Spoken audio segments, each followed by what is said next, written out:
எனக்கு அருமையான தெய்வ பிள்ளைகளே, பாவம் செய்யும் பொழுது தேவனுடைய மகிமையை நாம் இழந்து விடுவோம். ஹல்லேலூயா. ஆண்டவருக்கு பிரியமில்லாத ஒரு பாவம் அது எதுவா இருந்தாலும் அந்த பாவம் நமக்குள்ள வரும்போது நாம் ஆண்டவரை விட்டு என்ன பண்ணுவோம்? தூரமாய் போயிடுவோம். ஆண்டவருடைய மகிமை, அந்த பிரசன்னத்தை நாம் இழந்து விடுவோம். ஹல்லேலூயா.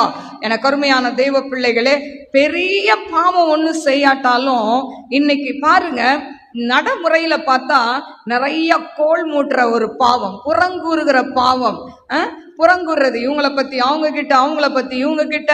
அப்போ இந்த புறங்கூறி திரிதல் இதுவும் என்னது? ஒரு பாவம் தான்.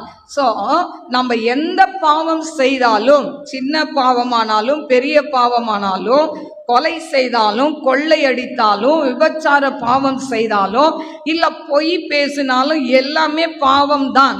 அப்போ பாவம் செய்யற ஆத்மா என்ன பண்ணும்? கெட்டு போகும், செத்து போகும். அதாவது தேவனை நம்மையும் என்ன பண்ணும்? பாவம் பிரித்து விடும். இப்போ